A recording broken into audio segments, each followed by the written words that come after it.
This is the On the Run with Jess and Tom podcast. I am Jessica Taggart. And I'm Tom Conley. Welcome to the podcast.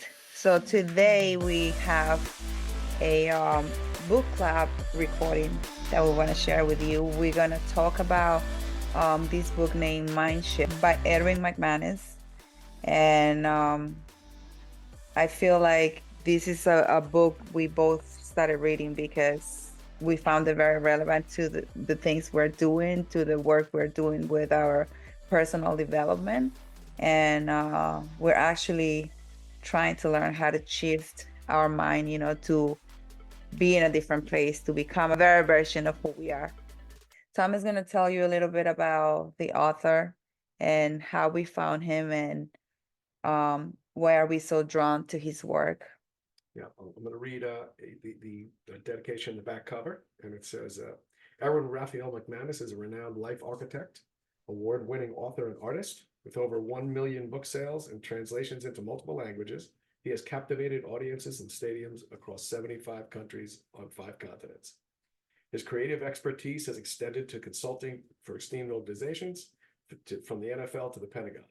For 3 decades, McManus has advised CEOs, athletes, celebrities, and billion-dollar companies, helping them overcome limitations and unlock their professional genius. As a founder and lead pastor of Mosaic, a global spiritual movement, he has inspired millions to lead impactful humanitarian initiatives alongside with his wife, Kim. He continues to coach leaders and entrepreneurs worldwide, sharing his wisdom through McManus Mastermind and the 7 frequencies of communication. And so we ran across Erwin McManus listening to the Craig Groeschel Leadership podcast, and Aaron was a guest on that podcast, and it was the first time I had ever heard of him. And him and Craig Groeschel had a very intriguing conversation, which led us to Erwin's book and doing some research about him online. And he's just a really impactful leader and thinker. And so, as Jessica mentioned earlier, this is in line with a lot of the mindset work that her and I are doing, and that is a great interest of ours. And so we thought this would be a natural fit for the podcast. And one of the things I feel like it drew me to him after Tom shared the first podcast I listened with him. He's a man of faith, and he's also a family man. He really knows what he's talking about. He has a long, beautiful relationship with his wife, and he actually has a podcast with his son, and I feel like this is the kind of thing I look up to, and I feel like it'll be so great if we get to have a relationship like that with our children, where we can have these open conversations, and so it's someone I really look up to, and it'll be it's like a role model, right? So when we read this book, of course, we found different chapters to be more relevant to the situations we are currently living. So we're going to discuss 5 different mind shifts. There are 13 in this book, but we're going to discuss 5 of them. One being the first one is change your mind shift number 0. Then the next one is mind shift number 5, you are your own ceiling. Then we have mind shift number 7, which is no one knows what they are doing. Mind shift number 9, you find what you are. And mind shift number 10, be average at almost everything. So we found these mind shifts to be very relevant to, like I said before, very relevant to our current situation. So mind shift number 0, Tom is going to tell you a little bit about the story in mind shift number 0. Is this one? This one. All right, and so this story is one that Erwin recounts from 1990, October of 1990, and he recalls driving home in traffic, listening to a sportscaster comment on the recent defeat of Buster Douglas by Evander Holyfield. And so that the sportscaster makes a comment that some people are just designed for failure or something similar like that, engineered for failure, I believe. Structured. Structured, sure, for failure. And so, that this was very impactful. And for a little bit of the background on the story was that, Mike Tyson had held the heavyweight championship for a little over 2 years at that point. He was a fierce boxer. I think he was 20-0 or 22-0. I forget his exact record, but he was, a phenomenon at that time. I mean, everyone again, in my era, it was held Mike Tyson in high esteem. I mean, he was widely known as the fiercest boxer that ever box. And so, at that time, Buster Douglas against 41-1 odds or 41-0 odds or something, defeated him by knockout in Tokyo, Japan. Worldwide, televised fight. And so, just really shocked the boxing world at that time. And so, what everyone's speaking about is 8 months later, after Douglas had lost his only title challenge to Evander Holyfield, showed up to the fight. They said at least 15 pounds overweight. He was out of shape. Clearly was not in fighting shape. He had not maintained the state he was in when he knocked out Mike Tyson, just 8 or 9 months earlier. And so the sportscaster's comment of some people are just structured for failure was a reflection on Douglas. And so this led Erwin, to pursue the truth of that statement, and at that time, I think he says in the book, or I know actually he says in the book, that he wondered if it was true, could it also be true of him? And so now 34 years later or so, we arrive at where we are now, which is Mind Shift. And the full title of the book is Mind Shift. You don't have to be a genius to think like one. And so he's come up with these 13 fundamental principles that, he sees as mindset critical attitudes. And so that's how we got to Mindset Zero.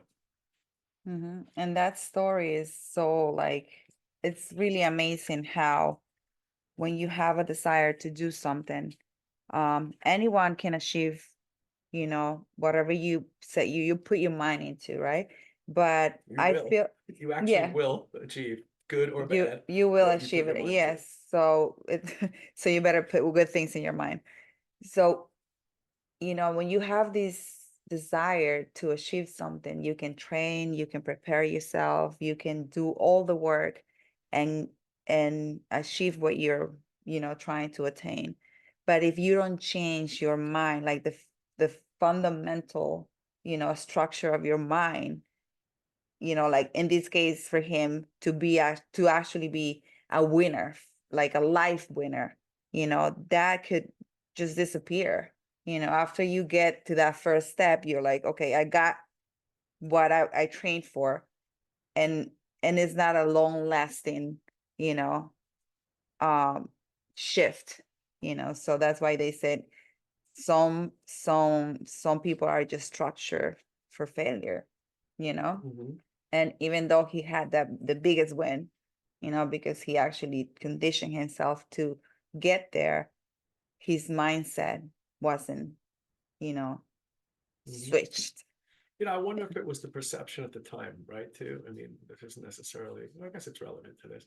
I mean, so if you think about it, he beats Mike Tyson against 41-0 odds or 41-1 odds. I'm not a sports person, everybody knows this.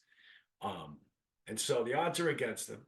The world's telling him he can't do it, and he tells himself he can. Mm-hmm. And now, 9 months later, he's going to fight Holyfield. I think, people were pretty. There's definitely a divided camp onto whether or not he was going to win. I mean, the bet was on, and so now that the pressure is off of him in terms of is he good enough or not, he just completely folds. And again, we don't know the intricacies of this. We don't, obviously don't know what was going on in his head or what wasn't. But yeah, it's mindset and it's roadmap. Like I said to you, when we talked about this a couple of times already, the whys are so important. They're so important. Think about your own life. Or I can't say for sure. I can tell you my young life and what's largely the cultural norm here is, you're going to get married. First, you're going to go to college. You're going to get married. You're going to buy a house. You're going to have kids.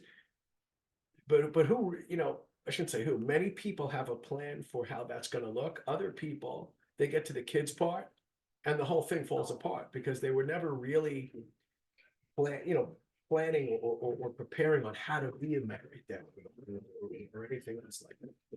And so it really does matter as to what your goals are. Buster Douglas might have said, I'm gonna knock Mike Tyson out. I'm gonna knock Mike Tyson out. And he did it. He didn't have a plan for day two.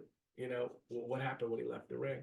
And I think that's the case with a lot of people. And it's funny that this is something you felt really resonated with you, and it didn't so much with me when we went through the notes, but it does now as I think about that, because that I didn't have long-term strategies for a lot of things in my life. I had events, that are things I wanted to achieve and things like that. And so this is certainly relevant to I think many people's existence. And if it's not relevant to you, I am envious of you if you've had a life plan. I know people like that too, who knew what they wanted to be at 16 or 17 years old, and they pursued it, became it, still are it, might have retired from it by now, and are spending it somewhere. But that wasn't my story. This is something great to learn, right? Because how many times, at least in my experience, how many times have I planned to do something and I got to the stage where, okay, I'm gonna open up a business, I'm gonna have a website, so I did all the work on, I did it, right? I did it, but then all of a sudden, the adrenaline. I mean, I didn't really have a plan to keep going, and my mindset was, if I ever felt a little bit of rejection, if I perceived that I was being rejected in any way, I would just give up, Yeah. So there was no plan for, what if your product is not well received? Now I think about it and I'm like, okay, well, maybe I'm not taking it to the right places, right? Maybe I need to improve certain things. But my exit back then was like, I'm just gonna give up. But Right? yeah, but I'll say the same thing, because I really believe this is also part of it. What were your whys? Why did you want to have a website? Why did you want to have a clothing line? Was it for the attention that comes with it? That could very well be the case, right? That could just be that I just want to be recognized as someone, And so if your whys aren't lined up from the beginning, then once you arrive there and you meet the resistance of the work, it doesn't feel like fun anymore. And I can tell you a dozen things that I pursued over the course of my life that I did until it started to feel like work. And I was like, oop, I hate this, and that's part of that too. And so, yeah, I think a lot of the things I've done, with my life came from that mindset, of I want to prove the world I'm worth it. I want to prove my mom I'm visible. I want to prove, everyone who told me I wasn't capable that I am, and that's not the right motive, right? That's not really. but it's And I certainly feel not uncommon either. right, it's not very uncommon, common.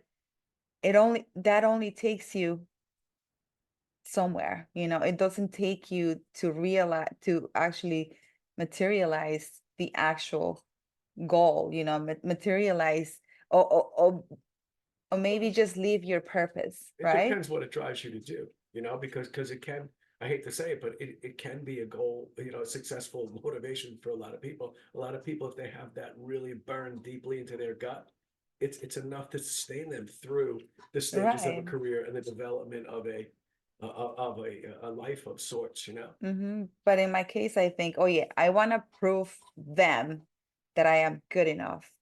But then if it was getting too good, who am I to be that good? Well, sure. Who am I? Everybody talks about today, the imposter syndrome, right? Yes. You're like, well, wait a minute, I don't know what I'm doing, or I shouldn't be achieving this, or this isn't for me. It's a contradiction. It is a contradiction because you really get to, you're at the door of, getting to the place where you really want to get. And then all of a sudden it's like, is too good and you sabotage it with another limitation, Sure. So it's just mind plays tricks, your mind can play you really, really, really, really well, and your limitations, that mindset from the past and whatever you were told, and I think he talks about the limiting boxes in another chapter that we're going to discuss also, but I wanted to read this, what I wrote on my notes. It says, your mental structures unlocked untapped potential and unleash unimaginable capabilities. You become your thoughts. If you transform your thoughts or the patterns of your thoughts, you transform your life. The journey begins in your mind, right? But sometimes, I mean, most of the time, we don't really recognize what the patterns are because they're so hidden in your subconscious mind. You don't even know what's driving you. You know, you don't even know how much is your ego mind working against you, and Most cases, people think this is my lot in life. This is just my story, my story, my and destiny. yeah, It's how and I think living. once you start seeing that things are not flowing, things are not moving the way you wish, then you start asking these questions, right? And you want to really go back and identify where these limitations are coming from so you can start bringing them to your conscience, um, bringing them to consciousness so you can actually work on them and say, you know what, this is not me anymore. These limitations and this identity that I adapted from these experiences, or I adapted from people telling me who I was, is not me anymore. I was created perfectly and I have all the capabilities to achieve what I need to achieve, and to change that mindset so I can achieve what I need to achieve. So, and like I said before, this is like a daily job, it's a daily, It's moment by moment. yeah, moment by moment, and you have to make that switch every single moment because I mean your mind always wants to go back to what's comfortable, and what's comfortable is what was very uncomfortable, but it just became a pattern, it became a pattern, so it becomes your comfort zone and you tend to go back to it because it's just what you know, right? Yeah. So yeah, I don't know if you like to read the last paragraph where he talks about The Walking Dead. I really like that part. This is the book.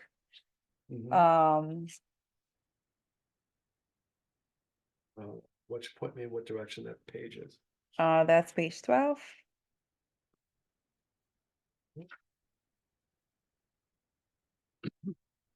If you create a social experiment to test the limits of mental health, mental clarity, mental toughness, and mental agility, it would look a lot like The Walking Dead, the TV series created by Frank Darabont, where a virus changes the landscape of human existence.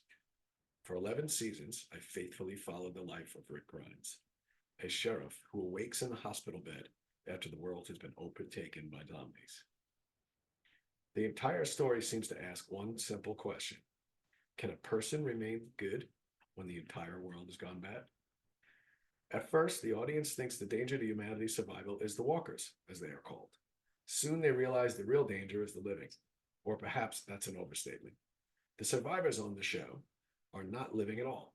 They're consumed by fear, hate, greed, and power, and driven to unspeakable violence. They are worse than the dead.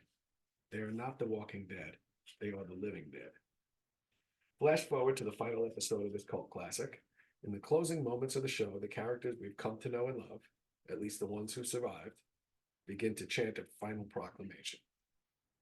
All season, I had wondered what the final line of the show would be.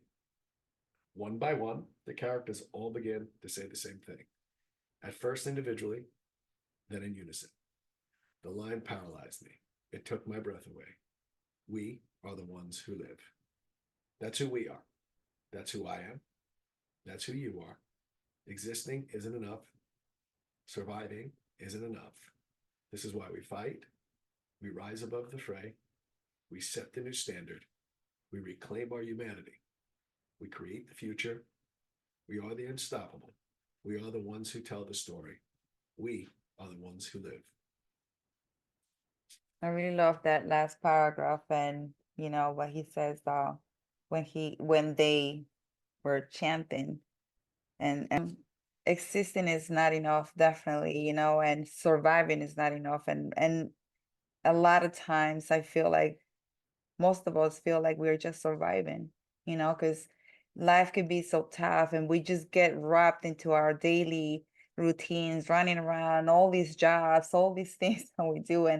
And you leave very little space for living, you know? Well, yeah, it's tough, it is tough when you when you just go around the clock and then you realize you're not leaving a lot of space for life, because you have so much on your plate. And a lot of us go through that. So hopefully by changing our mind shift, hopefully by changing our mind, We're getting rid of your plate. we can, We're getting rid of your plate. we can, we can achieve, that dream life. We all, we all want. So the next mind shift is mind shift number 5, which is you are your own ceiling. Tom is gonna share 2 pages with I us. am? Which Yeah. two?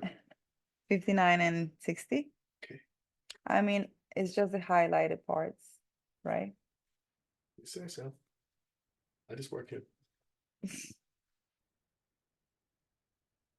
You are your own ceiling. We all tell ourselves a story. I'm too damaged to ever be healed.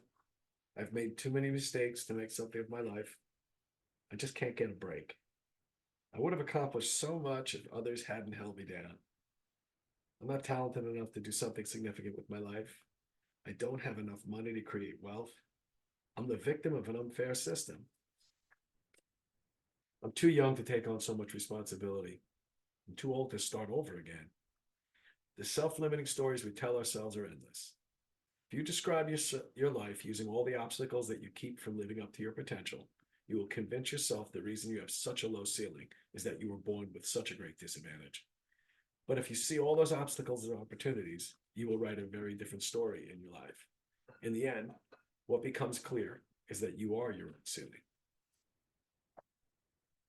And that's 100% true. You know, um, those things we were told have built a limiting box, and those things we believe to be truth, and the perceptions of like life being unfair, not belonging, not being enough, all these things. And we just really need to know where this comes from, so like I was telling this before, we need to we need to identify where these limitations are coming from so we can actually try to change them or rewrite the story, right?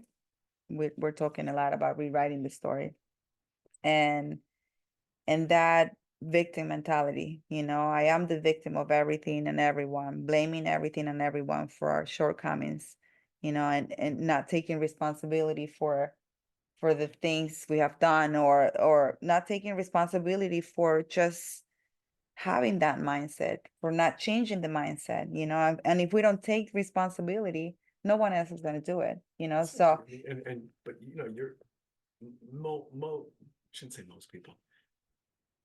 People suffering from these things are most often going to want to remove the burden of guilt, right? Not just guilt, but responsibility to correct it. And so if it's not my fault, if it's not my responsibility to correct it, hey, I don't own the place. You know what I mean? And it go, it's right along with that same thing. It's consciously, unconsciously conscious, or however you want to say it, but I feel like it's just it's an easy way out. And so once you take ownership of the things in your life, and now you're forced to take action, Mm-hmm.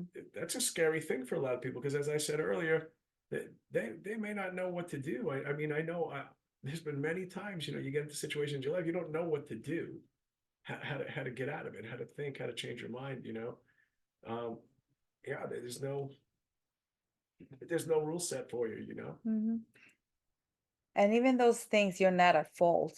you know, if you don't take responsibility for the change you want to make, it's not happening. You know, the aggressor is not going to take responsibility. The people who are labeling you are not going to take responsibility. So you have to take responsibility for how you are labeling yourself because of others, you know? How are you um taking this identity as being yours? You know, that's your responsibility to get rid of those stories that are not you anymore, you know? And one of the notes I took from this chapter says, if we don't take responsibility, we give away our power. You can't change something you're not responsible for. You know, like the offenders are not going to take responsibility. People who have But told is you. it their fault even? I mean, I don't even want to get up, but most of this comes down to our belief in ourselves, right? And so it's not somebody else's fault for doubting us or questioning us or not agreeing with our principles or our goals. It's really just up to us to be true to what we want to be. You know, Mhm. they're not the enemy. You know, they're just somebody who has an opinion different than ours, and that we at different times place at a higher value than our own, you know. Yeah, and that's one of the lessons I've learned, you know, because my biggest thing was if I ever felt like that rejection, right? Because I grew up feeling that.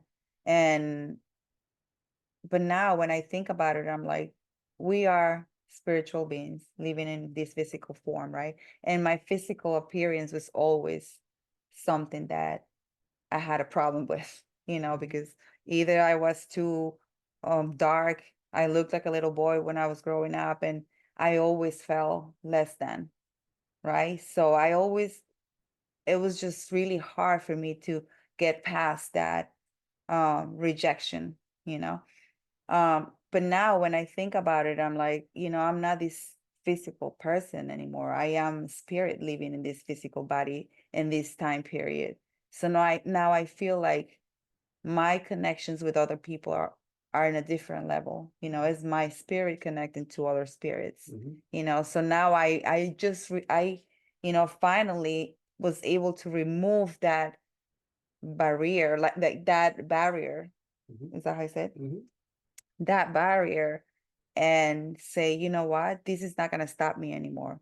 You know, I am able to speak up. I am able to come into any room and be present because I'm not this physical person anymore. You know, I can connect to others with my spirit, and whoever is not ready to connect like that is fine. You know, I'm not offended by people who are not ready to receive what I have to offer, you know, or to be in my same channel, you know, Mhm.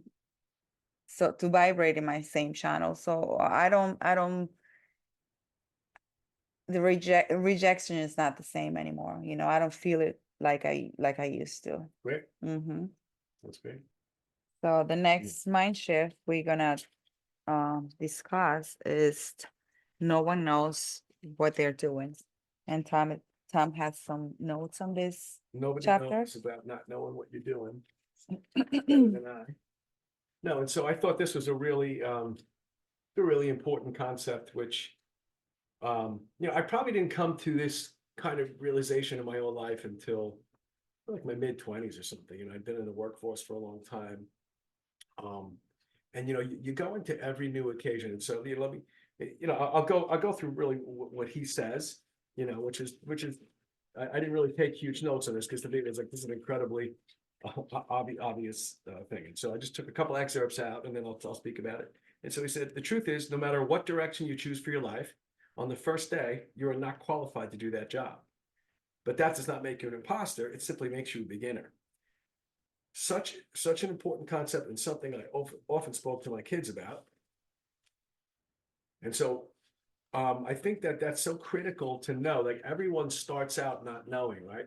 I mean, I know for sure myself and definitely my youngest child um, would be petrified to begin something new, assuming it's going to be embarrassing. I'm not going to know what to do. I don't know how to do that. It's like, yeah, nor does anyone else on that field, in that, musical class, whatever it is, if everybody starts out not knowing. Sure, some people are more proficient in things. There'll always be people that are ahead and behind or whatever, but nobody starts out an expert, and I think that's the case even today with the education system, right? People get out of school, they graduate, with their undergrad or whatever they do, and they're immediately like, I want to be the CEO of this company, you know? But it's like, well, yeah, but you know, you still need to go through the ranks. Everybody starts out at ground zero. People aren't necessarily expecting you to be excellent. Not anybody that's got any kind of experience. Any decent manager, any good leader, any experienced coach, or anyone in a position of management knows that you're coming to them green, or that they expect to receive you green, unless they've hired a mid-management executive, or a seasoned professional ball player or something like that. They expect you not to know nothing. But your own perception is that, uh, you know I'm not good enough, or I don't know how to do this, and it scares people out of even trying things. Mhm. And so I thought this was just such a great concept, and he goes on to really expand upon this. I'm not going to get into it, but he's had this guy's had many careers, and he goes through. He was a fashion designer, and a movie producer, and like a whole bunch of things that he learned on the job, basically, how to do. But what kept him, you know, um, in it, and allowed him to be successful, is that he worked his tail off doing it. He took instruction from people. He was either surrounded by people that knew it, and he was a great student, or he sought out experts and allowed himself to be taught. And so that's not necessarily part of this mind shift. The you don't know anything part is the mind shift part, but the be a teachable spirit is the my part. If you're teachable, if you're willing to be a student, you can master anything. Mhm. But humility is key, and hard work is even more key than just knowing. Yeah, it just takes, that mindset, that mind shift where you say, you know what, I'm just gonna try it. I'm just gonna learn in the road. Like when I was offered this job, helping survivors of domestic violence, as a healing coordinator, I was like, who am I? I knew I was already doing my healing work. I was already doing a lot of self-discovery, and I was studying a lot of the personal development and stuff. So I was doing the work. So when I was offered this position, I thought to myself, if I was offered this position, it's because God thinks I'm ready, you know? So I'm just gonna dive in, and I'm gonna prepare myself as I remember my first session. Um, I prepare myself enough, to be there, to be present, and to put myself to the service of whoever walked in the door. So the first lady, it was just one lady actually in this class. And but I was so grateful to have the opportunity to meet this person, because she really needed somebody to talk to, and she really made me feel like I was there for a reason, and it was only one person, but I was glad I was there for her when she needed someone, and then the whole project started taking a life of its own. These people, these women, they taught me a lot, and in that pursuit to trying to find ways to help him, I found ways to help myself, and that's I was there like knowing nothing. I started not really knowing a lot Right. about the That's a work. best case scenario. I mean, if you look at it in the human sense of not knowing what you're doing, the single attendee is probably your best case scenario, right? Because you can still figure out your processes there with that one person. Secondly, I think most often in life, I mean, you are connecting with humans in a one-on-one scenario anyway. And we say, well, even just one person. We say it all the time. Even just one person is plenty. Yeah. If you can impact something, lift someone, encourage someone, anyone, you've got a win on your hands.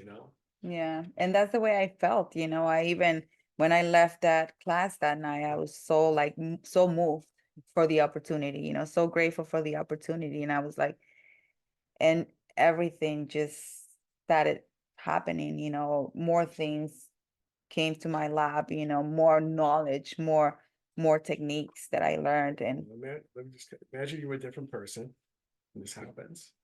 You walk into the room, you see one person and go, well, I'm going to cancel for tonight. We didn't have any turnout. And so thanks for coming. We'll catch you next week. And you lose the opportunity. That person that desperately needs to connect with somebody loses that opportunity. And that's how doors close, I believe. That's yeah. how doors, I think we're given a lot of opportunities in life to step into the next, the next big thing or the next realm for our existence. And just by that, again, this is mindset without beating the death out of this term. This is the mindset, right? You could have simply said, I don't want to do this. And so, there's another mindset in this book, and I know we picked some we want to talk about and others not, but well, it applies to two, one of which you're going to speak later. But talent is a hallucinogen. That's one, and that's one of the ones I originally went through and I really liked. But we only have a certain amount of time here. And talent is a hallucinogen, right? And so kind of what I said, people getting out of school and all, they think they want to be the CEO. A lot of times people think that their God-given talent is really the deciding factor in things, or really more important than practice, than working hard, than doing the work, than putting your heart and soul into something. And I think in this particular situation, this has to do with that too. This is about how you see your value, how you see that individual's value, and what are they entitled to from you, right? And they're still entitled to 100% of your effort, whether there's one person in that room or 100,000 people in that Yeah. arena. Yeah. That they are entitled to 100% of what you have to give. Yeah, I feel like that's one of the things you really find. You find the reward on the things you do when you actually give yourself 100% to it, Yeah, you got to when stretch. you put your soul, your mind, your ideas, your heart into the work you're gonna do and how you're gonna serve others, it's just completely different. And that starts changing you, into a better person. That starts changing you, and you want to continue to learn, you want to continue to do better, because you feel like it's not just for you, it's for others, Yeah, you're not going to be inspired by anything in life that you don't stretch to reach. Mm-hmm. And think about that. You can think about that in your finances, in your family relationships, and anything. It's the stuff that you needed to work really hard for that has true meaning to you, that makes it a lasting change in yourself emotionally and spiritually. And and in the case, I mean, again, I love to throw physical fitness into stuff. It's the same thing. It's the stuff that you push yourself to get done athletically or physically that are going to have the greatest impacts on your body and your mind. And you help. It's really important. Well, yeah, sure. Yeah. It's another huge part of it, sure. Yes. So the next mind shift we wanted to talk about was you find what you are, and this is a huge one. I always talk about this um when I do my workshops and stuff, and talk about the self-love topic, right? And one of the examples I always use is, if you don't fill up your love tank, you cannot expect for anybody else to come and fill it up for you. If your love tank is this much full and you have this little space, the other person is going to come and it's just going to give you that little space that you're missing. So this is what my mindset was before. I need somebody to complete me, so that somebody will come and just give me that little I don't think you get that much. I not swear, even, I right? don't know. I think that whenever you're depending on anyone else to create fullness and completeness in you, you will be unhappy in that relationship, Yeah. regardless of what kind of relationship that is. Yeah. So when you come to a place, you know, and you're not giving yourself enough of what you want to receive, you're not going to receive it, right? So that self-love, I mean, the amount of love you want to get, you need to give yourself first, right? If you want to be respected, you have to respect yourself first. If you want people to fulfill their promises, you have to fulfill your own promises first, right? So you have to give yourself and be that person you want to find outside in the world, and another thing is to speak to yourself with respect, talk to you like you want other people to talk to you, because I find that we as women especially, we just we have such a horrible language, to ourselves, and we just criticize ourselves like nobody else does, People in general do that. I wouldn't say that that's reserved for women, or that women are particularly harder on themselves. I think you women may say different things, and some of the same things to themselves that men say, but I think the internal dialogue in general for people is it can be pretty cruel. And along with what you're saying in terms of um, you know, do those things for yourself first. Yeah, but I challenge you to say, and do them for others first too. Do them from the best parts of who you are, and eventually you, you will find the other people that know how to reciprocate that, but you have to lead with that. I always tell my kids that, like, just be the bigger person in the room, be the person who sets the standard, hold the door, whatever it is. Say please, say thank you, raise your hand. Just be, be what you want to have an existence. yeah, of course, you want to give kindness, if you, in order for you to receive kindness too. And I know someone in my life. I remember um she would always say, I mean, I have this bad luck with men and blah blah blah. But when I think about her, and I'm like, oh my God, but you're always cheating, you're always lying, you're stealing from this man. And I'm like, how do you expect for these men to make you their everything, and be faithful to you if you're not giving that in return? So,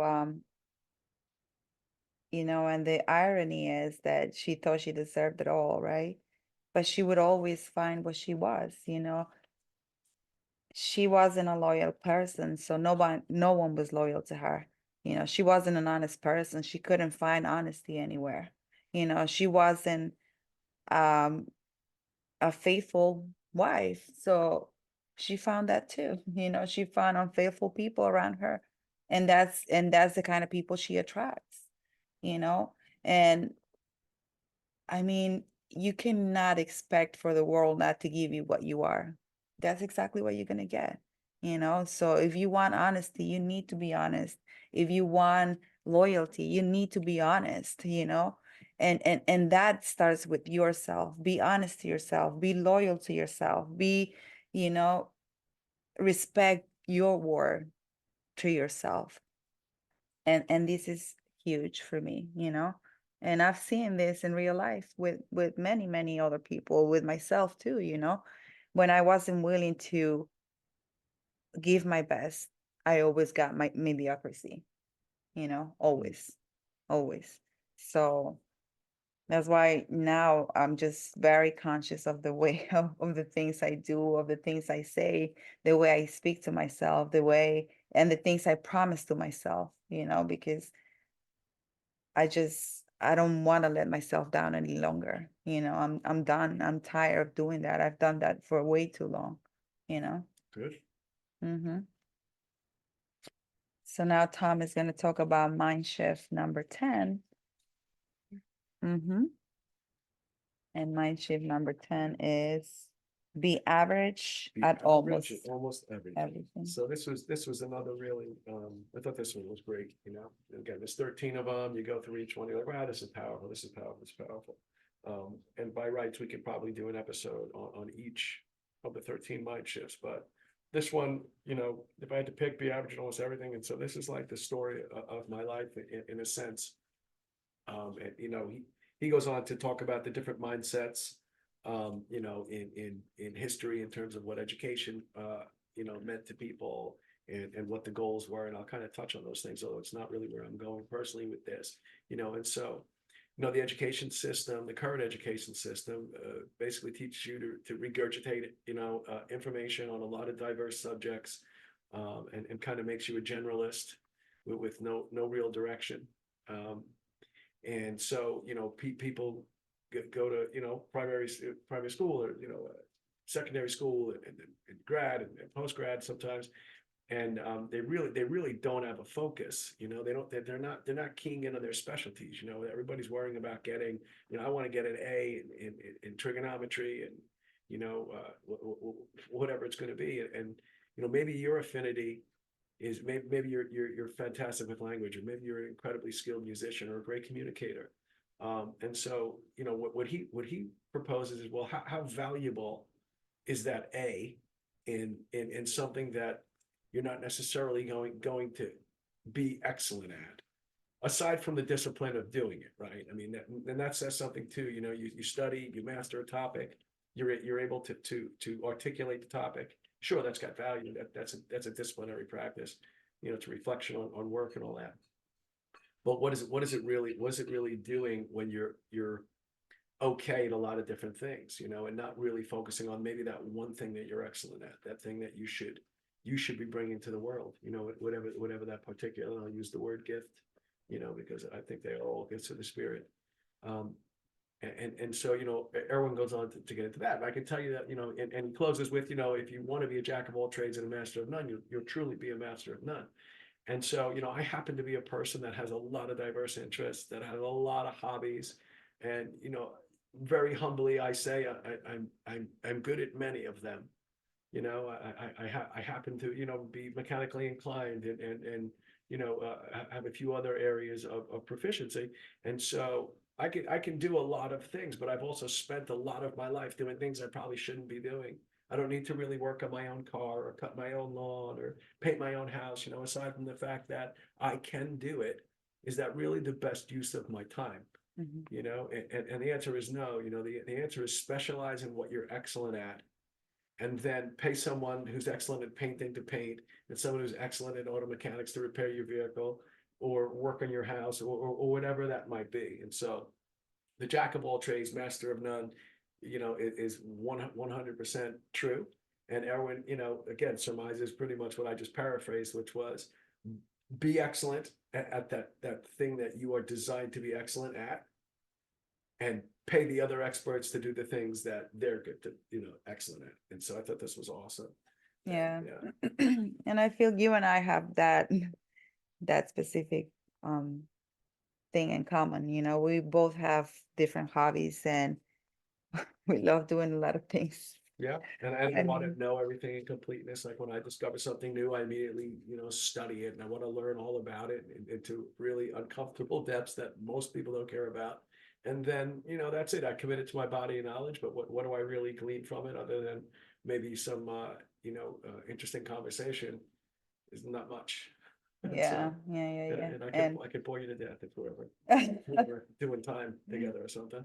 oh my God, yeah. No, the thing is, you know, we really spend so much of our life, so much of our time dedicating it to all these little things that at the end of the day are not relevant to Mhm. to what our Yeah. purpose is supposed to be, right? Mhm. And then, but I feel like that's also because we didn't really work on finding what our purpose was, or we didn't really know what our purpose was, right? So I was pursuing my fashion career. I was pursuing, like, I mean, I'm a DIYer at heart, right? Mhm. And and for a moment I was like, I thought that was what I was going to do forever, right? Sure. And then some little projects here and there. But then when I discovered that my purpose was helping others, Mhm. this changed my whole, you know. But then I also think I can use fashion because I teach the girls how to sew, how to do like the Mhm. creative stuff. So Mhm. I am incorporating all I know Yeah. into my workshops, Mhm. you know, which makes it, now it's giving all these things I know a meaning, because I'm teaching them how to do all the stuff I know or all the stuff I learned.